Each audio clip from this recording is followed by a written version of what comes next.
کوئی اس کو کمپلیٹ کرتے ہیں لاسٹ میں in the paper from all for a digital person. The book remains the key to the progress of the individual in the race. This universe itself is not a good book of wisdom. Insightful lessons are engraved in the streets and tables. It's through the book that the creator's awareness was established. It's through the book that the sustainer blessings were completed. It's by the book that the process of creation was initiated. It's with the book that the business of the entire world will come to ultimate end. Days and nights are the pages of the books of life. By your deeds you can inscribe therein heavenly deeds or a star. The book of good deeds will be elevated to Ilahi. The books of ill deeds will be crowned into Sijil. The lowest and the darkest will be. تو ماشاء اللہ بہت اچھا اردو اور عربی کی آپ English کی vocabulary عام یعنی حد اوسط سے اوپر ہے. میں مبارکباد دیتا ہوں جنہوں نے پڑھا. ایک بار میں پڑھتا ہوں، یہ نہیں کہ میں کوئی کریکشن کر رہا ہوں، بلکہ یہ کہ پورا تصور جو اس میں پیش کیا گیا ہے اور شاید ہم اس میں سے کسی پوائنٹ کو اپنی گفتگو کا موضوع بنا سکیں. تو ذہنوں میں ان موضوعات کو مستحضر کرنے اور آپ سے ہی میں انتخاب کرواؤں گا کہ ہم کیا بات کریں یا میں کیا آپ کے سامنے اس پر اپنی رائے رکھوں. میں پوری ایک دفعہ پڑھ دیتا ہوں کہ کتاب کیا ہے. علوم و فنون کا مخزن ہے، غذائے روح و فکر و نظر کا خرمن ہے. کتاب حامل ہدی و کلام ربانی، کتاب صانع تہذیب نوع انسانی. کتاب ذریعہ تعلیم انبیاء و رسول، کتاب شارح فرق صراط اور سبل. کتاب آئینہ علم غیب اور شہود، کتاب دفتر ہنگامہ ہست و بود. کیا کتاب نے روشن ظلمتوں میں چراغ، دیا کتاب نے خفتہ حقیقتوں کا سراغ. کتاب نے کیا آباد سارے عالم کو، کتاب نے کیا آزاد نسل آدم کو. کتاب وحدت یزداں کی ایک دلیل بھی ہے، کتاب اخوت انسان کی ایک سبیل بھی ہے. جو دے کتاب کو جتنا وہ دے اسے اتنا، جو دے کتاب کو جتنا وہ دے اسے اتنا. کتاب کے لیے یکساں ہے بادشاہ و گدا، کتاب دیتی ہے خلوت میں جلوتوں کا مزہ، کتاب کرتی ہے جلوت کو خلوتوں سے سوا. ہر ایک دور میں بدلی ہے گرچہ شکل کتاب، مگر نہ بدلا نہ بدلے گا سر اصل کتاب. لباس کاغذی اس کا ہو یا کہ ہو ڈیجیٹل، لباس کاغذی اس کا ہو یا کہ ہو ڈیجیٹل. کتاب پر ہے مدار فروغ فرد و ملل. یہ کائنات سراپا کتاب حکمت ہے، شجر حجر میں بھی مکتوب درس عبرت ہے. کتاب سے ہوئی حجت تمام خالق کی، کتاب سے ملی نعمت تمام رازق کی. کتاب سے ہوا آغاز خلق کون و مکان، کتاب پر ہی ہے انجام کاروبار جہاں. یہ روز و شب ہیں کتاب حیات کے اوراق، لیکن میں اپنے عمل سے نعیم یا غصاب. کتاب حسن عمل کا مقام علیین، کتاب سوء عمل کا مقام ہے سجین. اب ان میں سے ہر شعر ایک موضوع گفتگو بن سکتا ہے کہ جو باتیں اس میں کہی گئی ہیں. کتاب کے اتنے پہلو ہیں اور یہ بحیثیت مجموعی مکمل طور پر اسلامک لٹریچر سے ابتدا ہوتی ہے، قرآن سے، پھر حدیث ہے یا سنت ہے، اور پھر اس کے بعد جو ہر دور میں کتاب کی اہمیت، کتاب کی ضرورت، کتاب کی بدلتی ہوئی شکلوں کے بارے میں، اس کے استعمالات کے بارے میں، اس کے تنوعات کے بارے میں جو عصر تدوین شروع ہوا اسلام کے العصر الذهبی میں، تو ان سب کا خلاصہ بیان کرنے کی کوشش کی گئی. اب میں جاننا چاہوں گا کہ ان باتوں میں پہلوؤں سے آپ کو اتفاق ہے، کسی بات کو آپ خاص طور سے جاننا چاہتے ہیں، جو میں نے کہی، مثال طور پر یہ میرا ایک ذاتی تجربہ میں نے بیان کیا ہے، اور میرا یہ دعویٰ ہے، دعویٰ ان معنوں میں نہیں کہ بہت بڑی چیز ہے، بلکہ ان معنوں میں کہ میرے علم کی حد تک اردو زبان میں خالص کتاب کے موضوع پر اتنی طویل نظم نہیں، اشعار موجود ہیں لیکن اتنے اشعار پر مشتمل اور اس کے تمام پہلوؤں، جیسے ایک شعر ہے بچپن میں ہماری والدہ پڑھا کرتی تھی اور وہ میرے لیے مطالعے کا محرک بنا کہ ہم نشینی اگر کتاب سے ہو اس سے بہتر کوئی جلیس نہیں. یہ غالباً کسی نے متنبی کے شعر کا ترجمہ کیا ہے کہ وہ خیر جلیس فی الزمان کتاب، وہ ایک مصرع ہے، اسی کو شاعر نے جلیس کر دیا ہے اردو میں. خیر و انیس بھی کچھ لوگوں نے کہا ہے، اس کو پڑھا ہے. تو اس سے بہتر کوئی جلیس نہیں، اس سے بہتر کوئی انیس نہیں. میرا نام انیس ہے تو میں بچپن میں شرارتاً اس کو بدل کے جلیس کے بجائے انیس بھی پڑھا کرتا تھا، تو اس سے بہتر کوئی انیس نہیں. یہ کتاب کے بارے میں یہ صفت اس کی، یہ تصور معروف ہے. اسی طرح انگریزی میں اور فارسی میں بھی اقوال اور اشعار موجود ہیں، لیکن شاید اتنے پہلو اس کے کہ وہ آغاز خلق کون و مکان ہے، اسی پہ انجام کاروبار جہاں ہے، اسی سے خالق کی حجت تمام ہوتی ہے، کتاب ہی سے خالق کی نعمت تمام ہوتی ہے. کتاب نے کیا آزاد سارے عالم کو، کتاب نے کیا آزاد نسل آدم کو.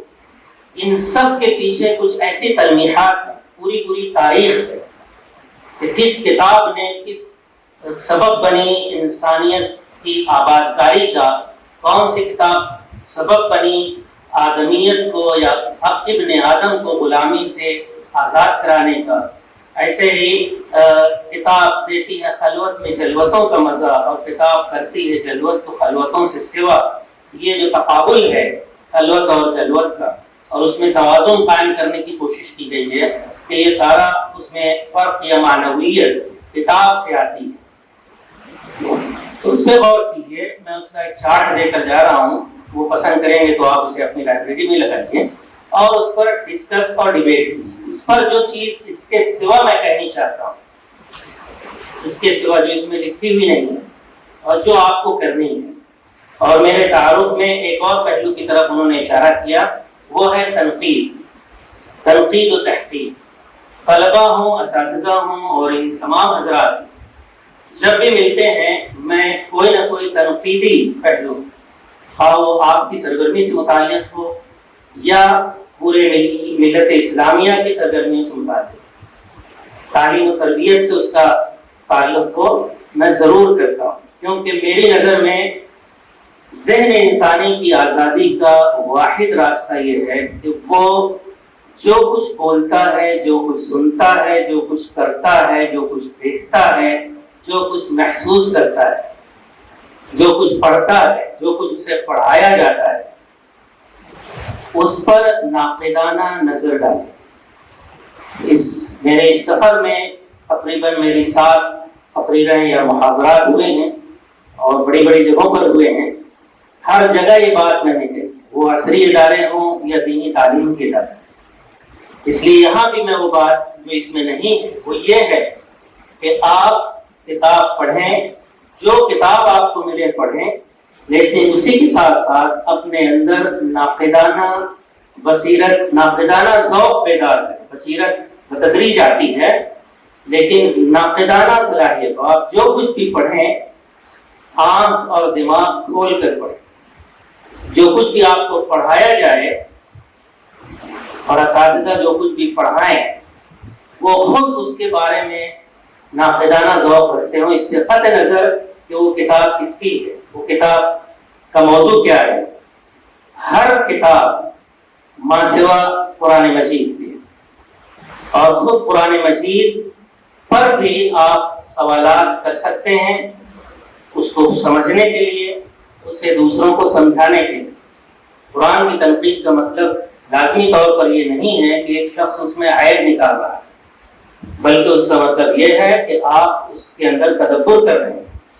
سوال آپ ایسے کریں جس سے بظاہر ایک التباس معلوم ہوتا ہے کہ قرآن میں ہے کہ لو کان من عند غیر اللہ لوجدوا فيه اختلافا كثيرا.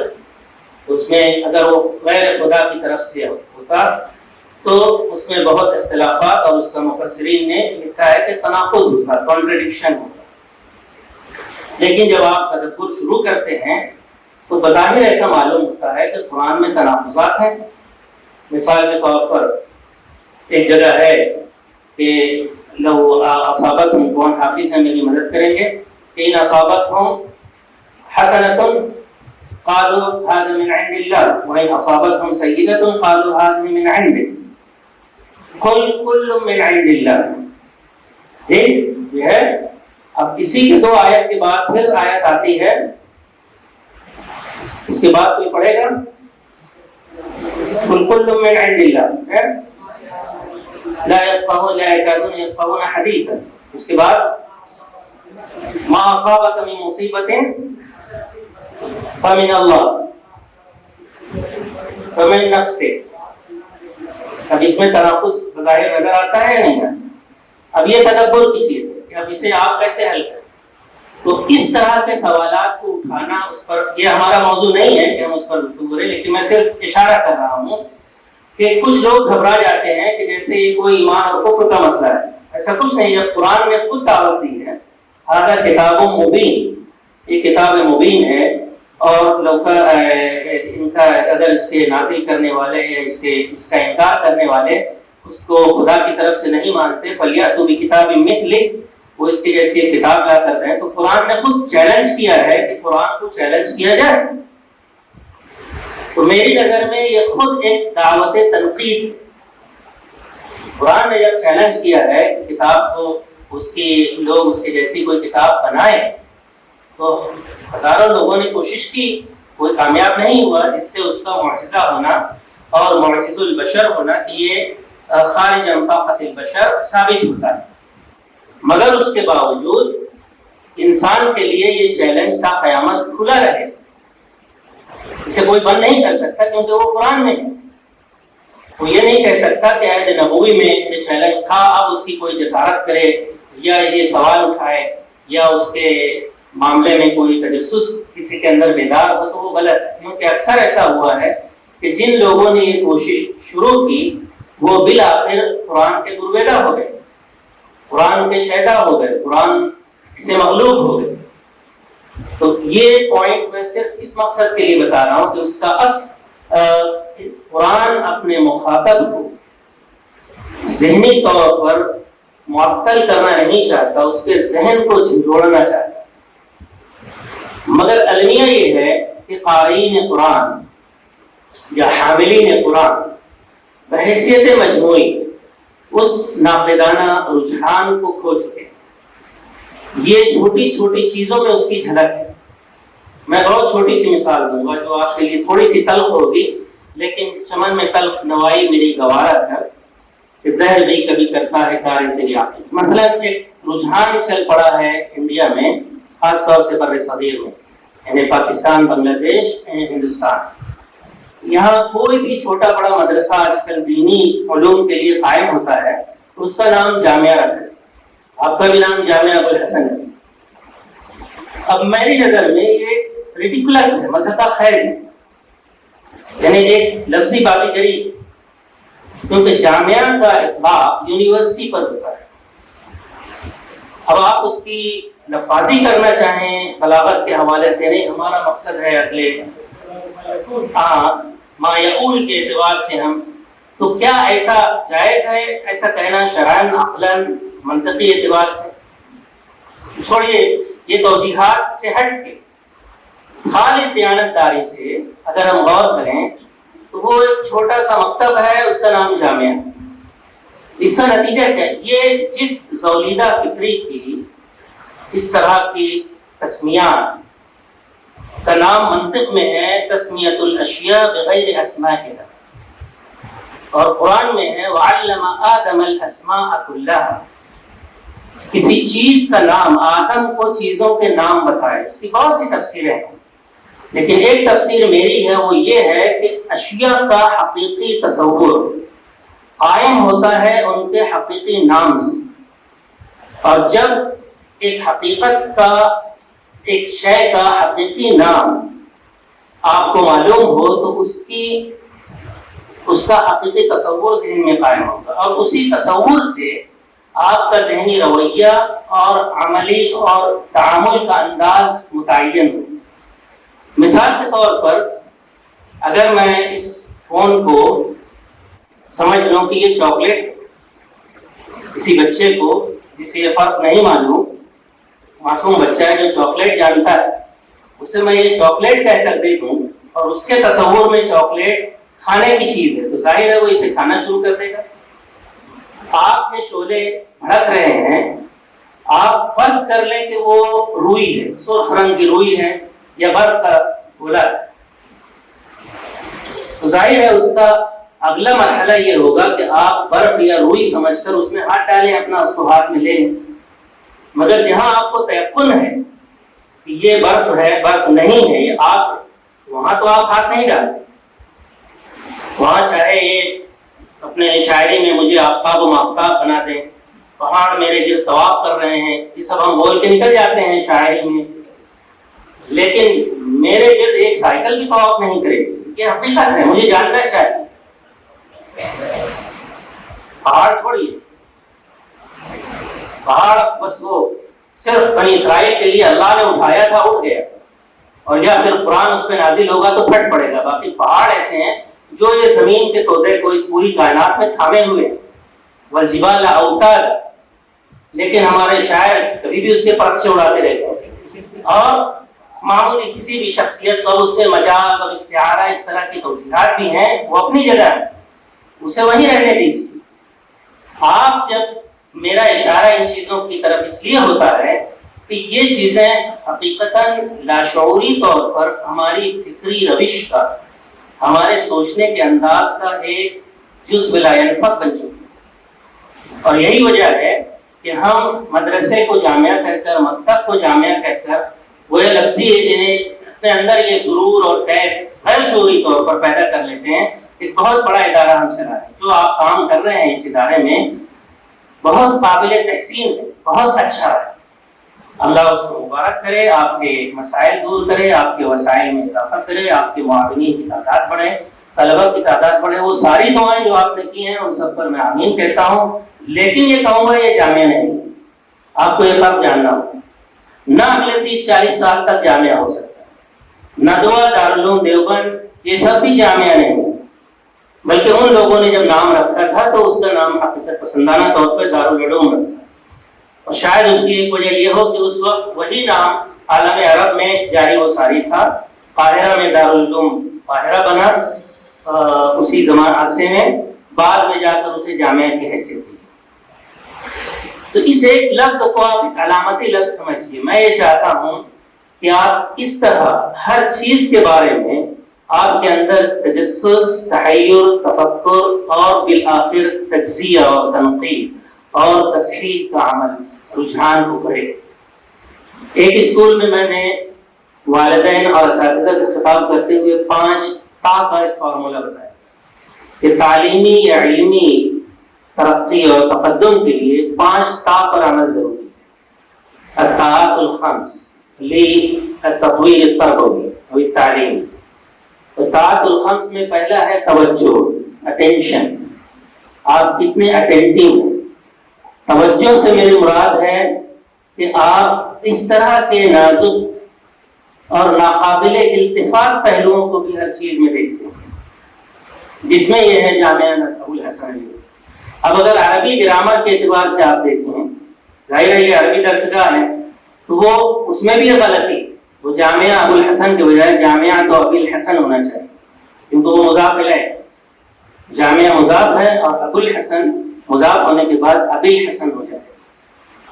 لیکن اب آپ نے اس کو رجسٹرڈ کر دیا ہے، اعلان کر دیا، آپ کو اصرار ہے یہ جامعہ ہے، اور آپ اس کی توجیہ یہ کر سکتے ہیں کہ یہ مالیگاؤں کے لیے ہے، لیکن بہرحال یہ تضادات پیدا ہوتے رہے، وہ عالمی اور آپ عالمی سطح پر ایک انقلابی ادارہ، ایک تحریکی ادارہ بننے کی بات ہمیشہ کرتے رہے۔ دیکھیے، اس سے اگر کوئی ادارہ اوپر اٹھنا چاہتا ہے تو میں یہ کہوں گا کہ جامعہ ابوالحسن کے اساتذہ محتمین اس سے اٹھ جائیں، اس میں کوئی فائدہ ملت کا نہیں ہے کہ ہم اپنے ایک محدود کام کو لامحدود بیان کریں، اس میں کوئی فائدہ نہیں۔ اس کی وجہ کیا ہے کہ جب ہم ایسا کرتے ہیں کہ ہماری یہ تعلیم جو تحریک ہوگی، تب بھی اس کا اعلان کرنے کی ضرورت نہیں ہے۔ میں بھی ایک تحریک چلا رہا ہوں، لیکن اس کے لیے کوئی جھنڈا، کوئی ادارہ، کوئی تنظیم میں نے نہیں بنائی۔ سینکڑوں اور ہزاروں کی تعداد میں میرے طلبہ آن لائن اور آف لائن موجود ہیں، جو بتاتے ہیں کہ وہ کئی مدارس انہوں نے بھی قائم کر رکھے ہیں اور مختلف سطحوں پر کام کرتے ہیں۔ تو میرا سارا کام کسی بھی اس طرح کے پرچم تلے یا سائن بورڈ کے نیچے نہیں ہو رہا۔ میں نے یہی طے کیا اپنے لیے، میں نہیں کہتا کہ آپ چھوڑ دیں، اداروں کی ہر جگہ ضرورت بھی ہے، ادارے کام کو منظم کرتے ہیں، ادارے بہت سارے اور ایسے وسائل طالبان علم کو فراہم کرتے ہیں جو ایک فرد نہیں کر سکتا۔ تو مجھے ان سب کی اہمیت سے انکار ہے، صرف یہ ہے کہ اس کا جو وصف آپ اختیار ہے کہ سبھی اپنے ادارے کو عالمی بتانا چاہتے ہیں، ثابت کرنا چاہتے ہیں کہ انہوں نے یہاں ایک حیرت انگیز انقلاب برپا کر دیا اور یہاں ایسی نسلیں تیار ہو رہی ہیں، ان سے دین کا اور دنیا کا نہ جانے کیا کیا خیر برپا ہو رہا ہے۔ میری عمر 60 کے قریب ہے، میں بھی کسی درسگاہ کا طالب علم ہوں، اس کا نام بھی پہلے مدرسہ تھا، بعد میں اس کو جامعہ کیا گیا، جبکہ وہ کل بھی مدرسہ تھا، آج بھی مدرسہ ہے حقیقت کی دنیا میں۔ اور وہ سب سے پرانا مدرسہ ہے، وہ بجا طور پر ام المدارس اس کا نام ہے۔ میں مدرسہ بیت العلوم کی بات کر رہا ہوں، اور یہ بات میں وہاں طالب علم کی حیثیت سے، پھر استاذ کی حیثیت سے، دونوں حیثیتوں میں، اور پھر اس طرح ایک مہمان اسپیکر کی حیثیت سے وہاں کر چکا مدرسہ بیت العلوم۔ میں اپنے دور میں جب میں پڑھاتا تھا تب بھی اساتذہ اور طلبہ کو یہی باتیں کہتا کہ ہماری درسی کتابوں میں متعدد غلطیاں ہیں اور اساتذہ ان کی طرف دھیان نہیں دیتے۔ جامعہ ابو الحسن میں آپ ایک نئی روایت قائم کیجیے، ان کا پتہ لگائیے۔ مسلمہ درسی کتاب، بہت سے دروس ایسے ہیں، اسباق ایسے ہیں، وہ اساتذہ کے لکھے ہوئے ہیں، بالکل لا یعنی، ان کا کوئی تعلق نہ تو زباندانی سے ہے کہ اس سے زبان ہی امپروو ہوتی ہے، بس ایک مضمون لکھ دیا انہوں نے۔ اور مثال طور پر ایک ہے میں روز کیا کرتا ہوں، ماذا کیف اقضی یومی، درس پتہ نہیں کسی کتاب میں ہے، جب میں پڑھاتا تھا اس کو، اس میں سے 10 باتیں ہیں تو مشکل سے 2 باتیں ہوتی ہیں جو روز کوئی کرتا ہے۔ وہ انہوں نے فرض کر لیا کہ ہر کوئی ایسے ہی اپنا دن گزارتا ہے۔ یہ آج کی دنیا میں کہیں نہیں ہوتا، صرف ہمارے اردو اور عربی مدارس میں ہوتا ہے۔ میں ایک اسکول میں کہہ رہا تھا، بہت چھوٹے بچوں کو نظمیں پڑھائی جاتی ہیں، ایک کوا پیاسا تھا، جنگل جنگل پھرتا تھا، سنا ہوگا آپ نے KG میں۔ اب یہ معمولی بات نہیں ہے، اس میں ہمارے ذہن کی سطحیت اس چھوٹی سی نظم، ہمارے فکر کی ذولیدگی بلکہ مفلسی نظر آتی ہے۔ اس میں بچوں کو سکھایا جا رہا ہے کہ کوا مشہور ہے کہ وہ سیانہ ہوتا ہے، تیز دماغ ہوتا ہے، تو اس کی ذہانت بتانے کے لیے یہ نظم بچوں کو پڑھائی جاتی ہے، اور تاکہ بچوں کے اندر حسن تدبیر اور اپنی ضرورت کی تکمیل کا رجحان ابھرے۔ یہی سب مقاصد اس کے بتائے جا سکتے ہیں بڑے اچھے الفاظ میں۔ لیکن اب جو تدبیر بیان کی گئی ہے کہ جگ میں پانی تھوڑا تھا تو کوے نے ڈالا کنکر، پانی آیا اوپر، تو اس کتاب کی میں نے تصحیح کی تھی، ان کی گزارش پر ایک اسکول میں تھی، تو میں نے یہ سوال کیا ان سے کہ کبھی بچے یہ سوال کریں کہ اس کا تجربہ کر کے بتایا جائے کہ پانی تھوڑا ہے جگ میں، اس کو 1/3 کر دیجئے اور کنکر ڈالیے اور ثابت کیجئے کہ پانی اوپر آتا ہے۔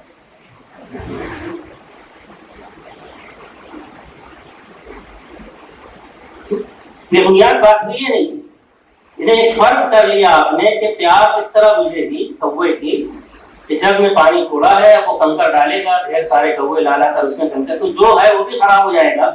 وہ کسی طرح اسے لڑکا کر پانی باہر آتا تو پی سکتے تھے کسی اور ترکیب سے۔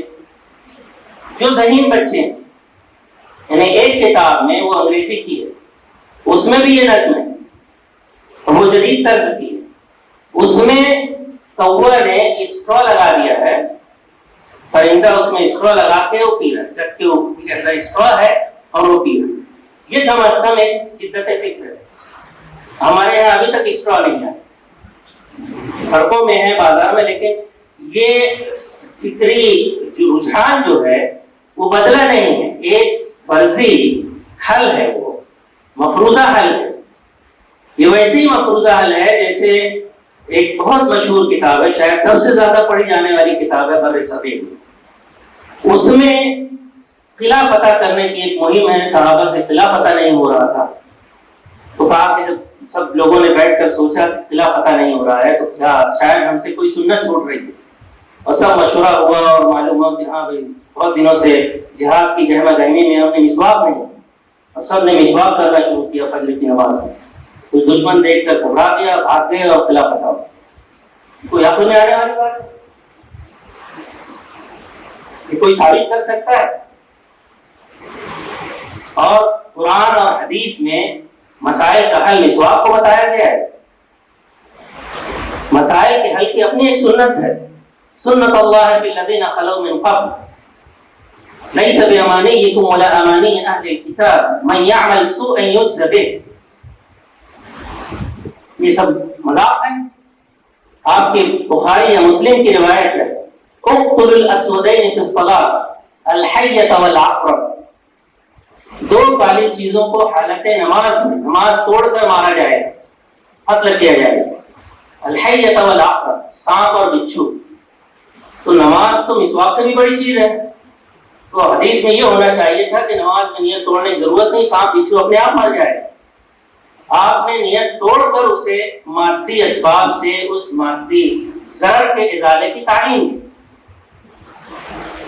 اب یہ لٹریچر اور یہ رجحان اتنا عام ہے، اسے ہم سنتے ہیں اور سن کر نکل جاتے ہیں، کچھ ایک دو سرسری تبصرہ کر دیتے ہوں گے، سینکڑوں ہزاروں میں کسی ایک کو کبھی ذہن میں یہ چبھن ہوتی ہے، تو پھر بھی کہتے ہیں کہ برکت کی بات ہے، فضیلت کی بات ہے، مسواک کی ترغیب کے لیے ہے۔ لیکن کیا اس ترغیب کے لیے جھوٹ بولنا ضروری ہے؟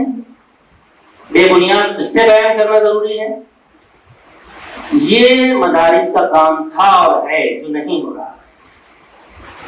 یہ مدارس کا کام، حدیث کی جو ساری کتابیں آپ پڑھتے ہیں ان کے پیچھے آپ بخاری مسلم کی لمبی لمبی بحثیں آپ نے سنی ہوں گی، اسماء و رجال کی۔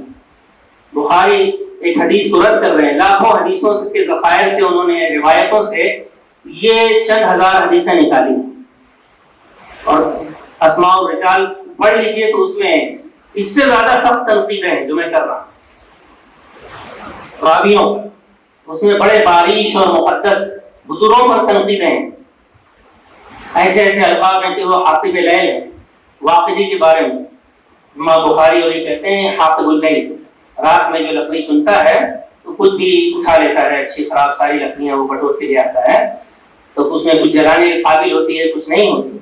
تو اسی طرح روایتوں میں واقدی ہیں، ابن اسحاق ہیں وغیرہ کو حاطب لیل کہا جاتا ہے۔ اور کذاب، وضاع، دجال، یہ الفاظ میں تو یہ زبان بھی نہیں بولتا، پھر بھی لوگ برہم ہو جاتے ہیں کہ دیکھیے صاحب جامعہ ہمارے آئے اور اب جامعہ کے نام پر، لیکن اس کی دلیل دیجیے آپ۔ اب آپ کہیں کہ 40 سال بعد ہم جامعہ بنے، تو وہ اتنا آسان نہیں ہے، اس کے آپ کا اسٹریٹجک پلان ہے۔ جامعہ یا یونیورسٹی کے لیے وقت کے حاکم کا فرمان لگتا ہے، یہ خود اسلامی دور سے چلا۔ جامعہ قیروان، جامعہ علونیہ، جامعہ وغیرہ جو بھی جامعہ ازہر وغیرہ بنی ہے، اسے شاہی فرمان کے تحت قائم کیا۔ یہی روایت عالم عرب اور عالم اسلام سے مغرب میں گئی۔ سوربن یونیورسٹی، آکسفورڈ یونیورسٹی جو 1000 سال سے دنیا کی قدیم یونیورسٹی، ان کے بھی قائم کرنے والے وقت کے شہنشاہ حکمران۔ برمنگھم یونیورسٹی ملکہ وکٹوریہ کا فرمان ہے جس کی کاپی میرے پاس ہے، انہوں نے قائم۔ اب یہ ایک تاریخی حقیقت ہے، علمی حقیقت ہے۔ ورلڈ آف اکیڈمیا، اکیڈمک جو دنیا ہے اس کے مسلمات میں ہے کہ جامعہ یونیورسٹی کس چیز کا نام ہے۔ اب آپ نے اس کا اطلاق ایک مدرسے پر کر دیا تو ایسا ہی ہے جیسے میں اس موبائل کو چاکلیٹ کہوں یا اسے کنگھی کہوں، کوئی بھی ایسی، یا اس کے برعکس کنگھی کو میں موبائل فون کہہ دوں یا موٹر کار کہہ دوں تو اس سے حقیقت تو بدل نہیں جائے گی. میں کچھ لفظی بازی گری سے اپنی ایک بات کو ثابت کرتا ہوں. آپ بہرحال نام نہ بدل سکتے ہیں، نہ میں بدلنے کے لیے کہہ رہا ہوں، لیکن اپنا ذہنی رجحان بدل سکتے ہیں. یہ مستقل ایک علامت سمجھیے، جب بھی آپ داخل ہوں تو جامعہ کا لفظ دیکھ کے آپ کو ایسا لگے جیسے کسی نے آپ کو پتھر مار دیا، ایک جھٹکا لگے، ایک ذہن میں ٹھٹک پیدا ہو.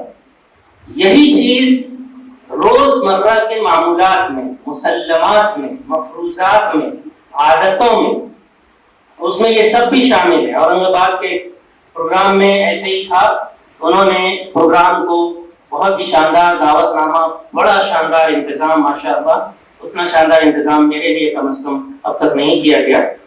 تو لیکن اس میں ایک چیز مجھے کھٹک رہی تھی.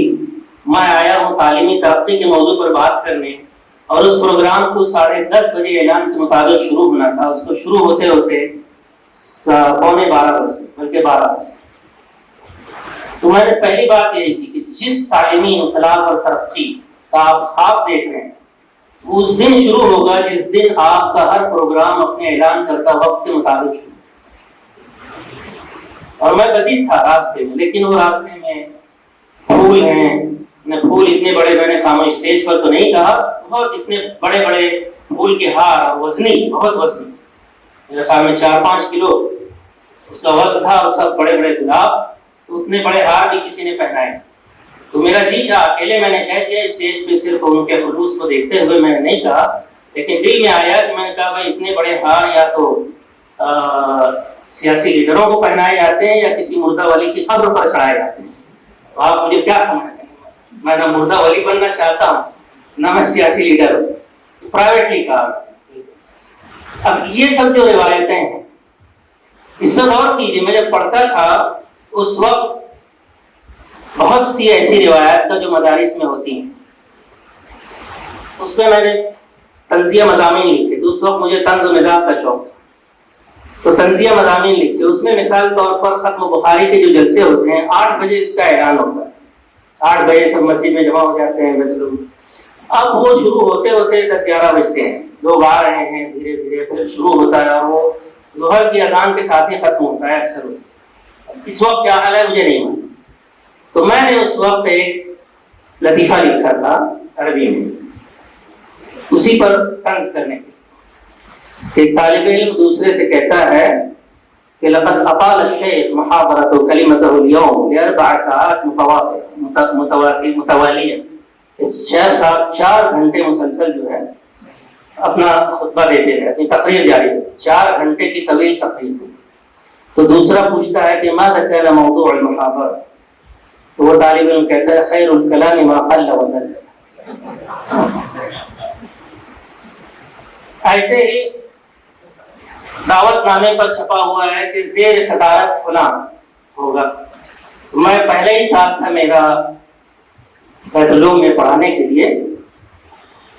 تو شیخ العزیز صاحب آیا کہ صاحب جو ہے وہ مدرسے کا تعارف اور تحریک صدارت یہ دونوں آپ اپنے ذمہ لیں. جلسے میں تقسیم ہوتے ہیں، جیسے ابھی ان کے ذمہ کیا گیا یہ کلچرل ایکٹیویٹی کے ناظم ہیں، تو اب یہ سب یہی کریں گے، وہ کسی کو صدر بنائیں گے جلسوں میں. عام طور پر یہ روایت.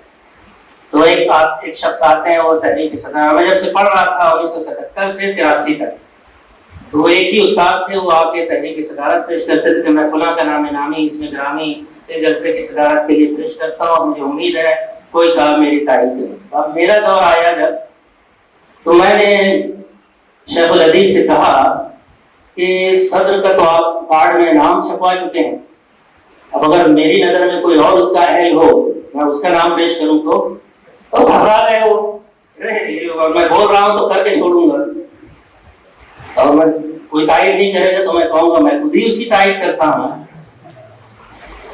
تو چلو جو چل رہا ہے وہی کسی سے کروا دیں. لیکن اب سادہ سوال کو یہ کرے کہ آلریڈی جب آپ نے صدر کا اعلان کر دیا ہے، منتخب ہو چکے ہیں، تو یہ کہاں سے یہ روایت بالکل لغو اور بے معنی قائم ہے کہ آپ پھر سے ایک مصنوعی طور پر کسی کو کھڑا کریں کہ وہ تحریک صدارت پیش کرے اور کوئی آ کر کہے کہ میں اس کی پرزور الفاظ میں تائید کرتا ہوں. وقت کا ضیاع ہے نہیں، وہ علمی عملی دینی اخلاقی کچھ فائدہ ہے اس کا؟ اب اس کو گن لیجئے کہ ہر سال میں انڈیا میں 150 مدارس ہیں یا 1500 مدارس ہیں، 3 منٹ تحریک صدارت اور قائد صدارت میں لگتا ہے، تو کتنے ہزار منٹ اس پر ضائع ہوتے پوری امت، اور ذہن بالکل معطل اور بہتر۔ دوسرا تھا تعارف کا، کہ مدرسے کا آپ تعارف کرائیے۔ تو یہ جامعہ کی جو بات ہے میں نے اس وقت کہی تھی، تو کہا کہ صاحب میں نے اس سے بھی معذرت کی کہ میں جھوٹ بولنا نہیں چاہتا۔ کیا مطلب؟ میں کہا مجھ کو میں کھڑا ہوں گا تو یہ بولنا پڑے گا کہ جامعہ بیت العلوم جبکہ یہ جامعہ نہیں ہے، مدرسہ ہے۔ یہ بتانا پڑے گا کہ ہمارے طلبہ کتنی عربی کتابوں کا مطالعہ کرتے ہیں، عربی جرائد و مجلات پڑھتے ہیں، اور ہفتہ وار النادی میں اور مہینے کے اس میں جو پروگرام ہوتے ہیں اس میں اچھی تقریریں کرتے ہیں، جبکہ مجھے معلوم ہے کہ اساتذہ تک مطالعہ نہیں کرتے۔ میں نے خود وہاں رہتے ہوئے ہزاروں کتابیں منگوائیں باہر سے عربی کی، اس کو صرف میں اور میرے طلبہ پڑھتے ہیں، اساتذہ کو فرصت ہی نہیں ہے، اور نہ کوئی اپنے نصابی کتاب اور اس کی شروحات کے علاوہ ان کے ہاتھ میں مجھے کبھی کوئی کتاب دکھی۔ میں نے ایک دن طے کیا تھا کہ اس دن سارے اساتذہ صرف عربی بولیں گے۔ اس کا شعار تھا کہ من کان یؤمن باللہ والیوم الآخر فلیتکلم العربیہ ولیصمت، عربی بولے آج یا خاموش رہے۔ تو اس کا نام باقاعدہ رکھا گیا، اس پہ ادارہ کیا کہنا چاہیے، ادارے کی سطح پر اس پر عمل ہوا، سرکولر میں نے نکلوایا، مگر اس دن سناٹا، کوئی نہ ادھر کوئی بیٹھے گا نہیں۔ میں وہاں پر میں نے کیا، اس میں جرمانہ عائد کیا کہ کوئی بھی غیر زبان کا لفظ کہے گا تو 1 درہم اس پر فارغ ہے، اس پہ جہاں عمل ہوا ہے اس کے فوائد۔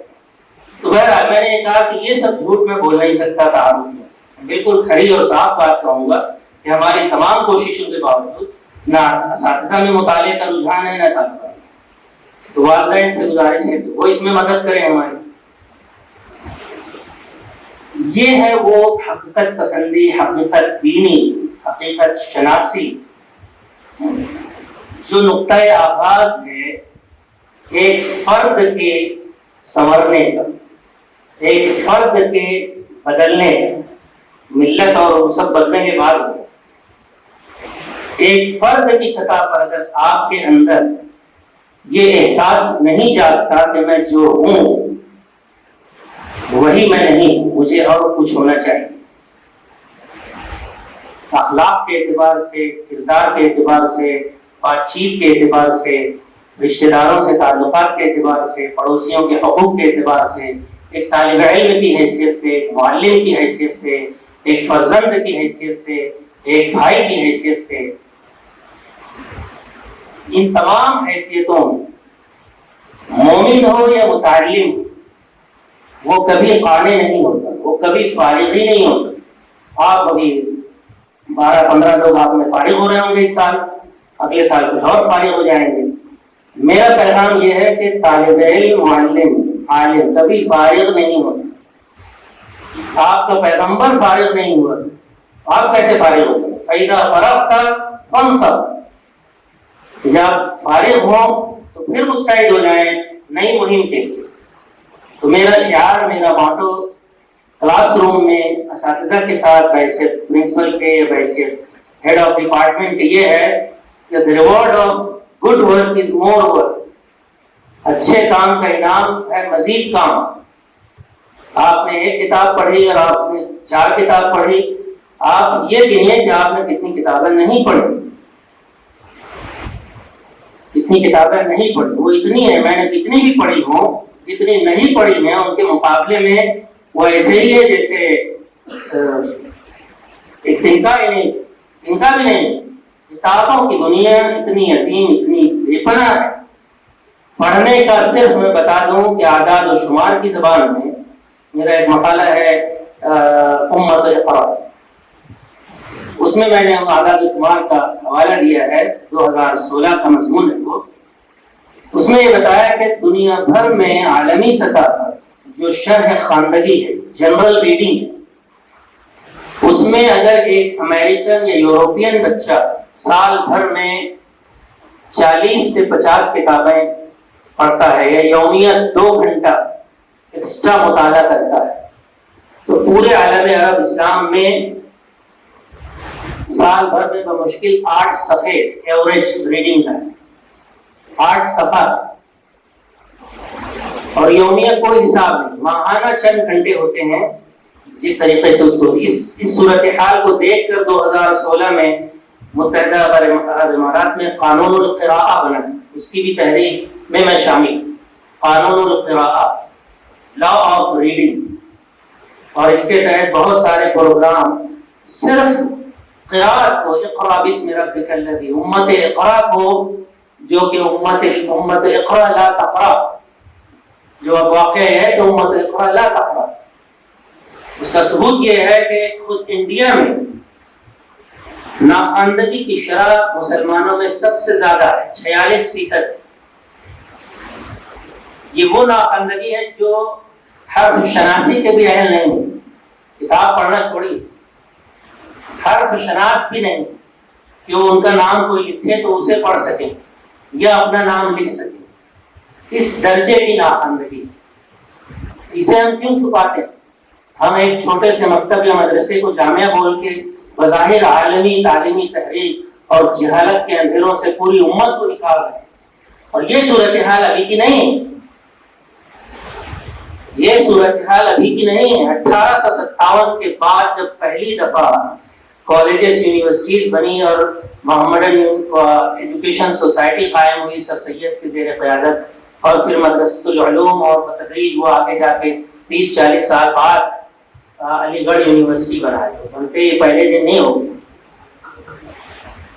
وہ بھی سرکاری حکم کے تحت۔ تو علی گڑھ یونیورسٹی کا آغاز ہے مدرسۃ العلوم سے، محمدن ایجوکیشن سوسائٹی سے۔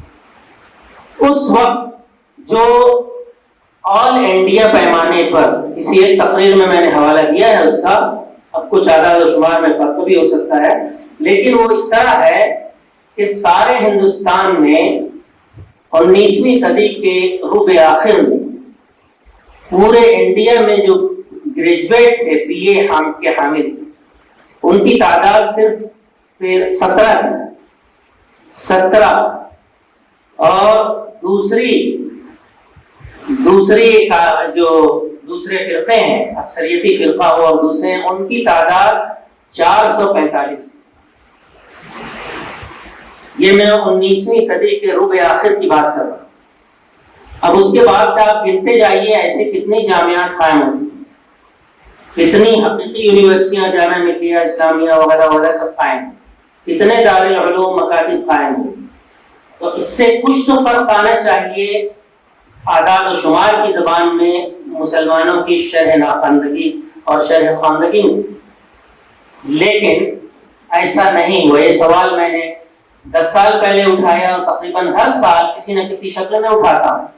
2006 میں سچر کمیٹی کی رپورٹ شائع ہوئی، جو 6-7 برسوں کی محنت سے انتہائی غیر جانبدارانہ طور پر ماہرین تعلیم اور ماہرین اقتصادیات، ماہرین معاشیات، ماہرین ہر میدان کے ماہرین نے مل کر ایک کمیٹی بنائی، اس کا نام سچر کمیٹی ہے، 1000 سے اوپر صفحات پر مشتمل ہے۔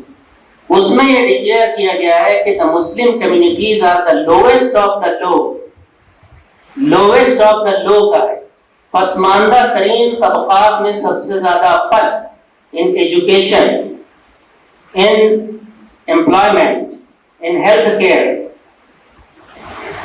in mortality rate، ہر وہ چیز جس سے کسی ملت یا قوم کی ترقی کو ناپا جاتا ہے، تعلیم ہے، صحت ہے، معاشی خوشحالی ہے، رہائشی آسودگیاں ہیں، وغیرہ وغیرہ، ان سب میں Muslims are lowest of the لو۔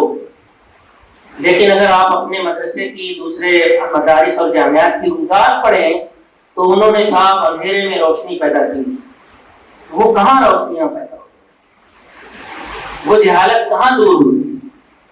آپ پڑھے ہوا کو پڑھا رہے ہیں اور تھوڑا سا پڑھ کر وہ فارغ ہو رہے ہیں، عالم ہو رہے ہیں۔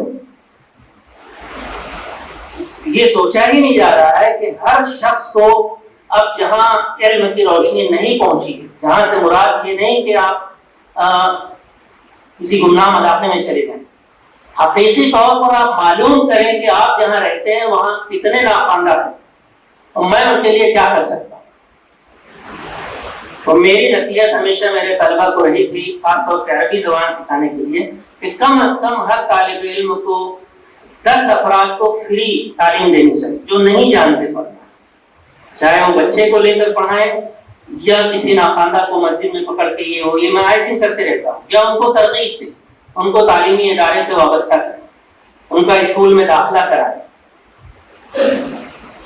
اگر صرف ابھی اس علاقے میں آپ 60-65 طلبہ گھر گھر جا کر پتہ کریں تو معلوم ہوگا کہ یہاں کی آبادی میں اگر 50,000 کی آبادی ہے تو اعداد و شمار جو سرکاری بتائے جاتے ہیں اس کے مطابق 46% یعنی 50 میں سے 100 میں سے 46 ناخواندہ ملیں گے. کیا ان کی تعلیم و تربیت کا کوئی انتظام، کوئی کام منظم طور پر ہو رہا ہے؟ اگر ہو رہا ہوتا تو 1854 میں یا 1857 کے بعد میرے خیال میں 62-63 میں جب محمدن ایجوکیشن سوسائٹی بنی تھی اس وقت کا ہے کہ 17 BA پورے انڈیا میں مسلمان ہیں اور 400 سے اوپر غیر مسلم. MA اور قوموں میں 172 تھے، مسلمانوں میں صرف 2 یا 3 تھے اور ڈاکٹر کوئی بھی نہیں تھا. اور اس کے بعد بھی مخالفتیں در مخالفتیں. اب آپ یہ کہہ رہے ہیں کہ ہم نے قدیم و جدید کو ملا دیا ہے، وہ تو ملانا ہی ہے، یہ سب کو یہ وقت کا تقاضا یہ ہے کہ جس کے بغیر آپ کوئی کام کر ہی نہیں سکتے. تو ان الفاظ کے دریا بہانے میں وقت مت گنوائیے، بلکہ اس حقیقت کو جانیے کہ اس میں 100 برس سے بھی زیادہ دیر کیوں لگی یہ سمجھنے میں کہ ان علوم کو کفر کا اور مدرسوں کو مجھلہ کہا جاتا تھا، اسکولوں کو قتل گاہ کہا جاتا تھا، یوں قتل سے بچوں کے وہ بدنام نہ ہوتا.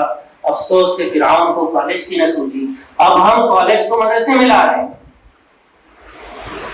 اس کے پیچھے وہ ذہنی اور فکری مفلسی کیا ہے وہ پتہ نہیں. وہی ہے جامعہ، مدرسے کو جامعہ سمجھ لینا، نام رکھ دینا. صرف یہ جامعہ نہیں ہے، یہ ہر جگہ ہے. تو ان علامات کو سمجھیے. جیسے آئس برگ ہوتا ہے، اس کا کہا جاتا ہے کہ 19 الجلید تحت الماء، پانی کے نیچے اس کا 9 حصہ پانی کے نیچے ہوتا ہے، 9/10، صرف 1/10 اوپر نظر آتا ہے. ایسے ہی یہ جو اشارات میں نے کیے وہ 1/10 ہے. قوم کی فکری حالت، ہمارے افکار میں تضادات ہیں، ہماری سرگرمیوں میں تضادات ہیں. اور ہم اس کتاب کے پیرو ہیں جس کا دعویٰ ہے کہ لو کان من عند غیر اللہ لوجدوا فیہ اختلافا کثیرا. تو اس میں تو تضاد نہیں ہے، لیکن ہماری زندگی میں تضادات ہی تضادات ہیں. تو یہ کیسے آیا، کیوں آیا، یہ آپ کو پتہ کرنا ہے. کچھ اس کا پتہ آپ کو مطالعے سے چلے گا، کتابوں سے، لیکن مطالعہ وہی مفید ہوگا جو ناقدانہ ہو. اور بہت پڑھنے کے بعد آپ کو یہ احساس ہوگا کہ بہت کچھ جو سیکھا ہے اسے بھولنا ہے، اور بہت کچھ جو سیکھنے سے رہ گیا ہے یا کچا اسے پھر سے سیکھنا ہے.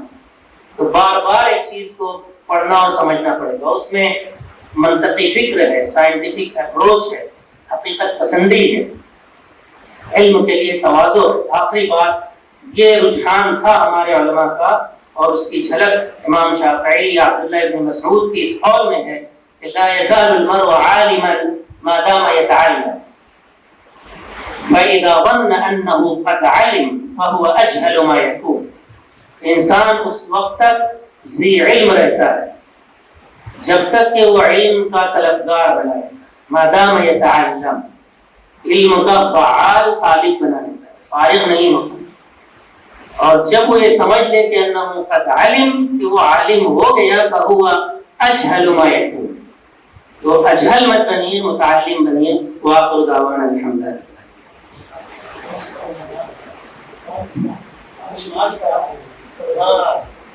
تو 5 تا. پہلی تا ہے توجہ، دوسرا ہے تنظیم وقت، تیسرا ہے تعاون، کوآپریشن، اور چوتھا ہے تسلسل، کنسسٹنسی، الدوام، المواظبہ، استمراریہ.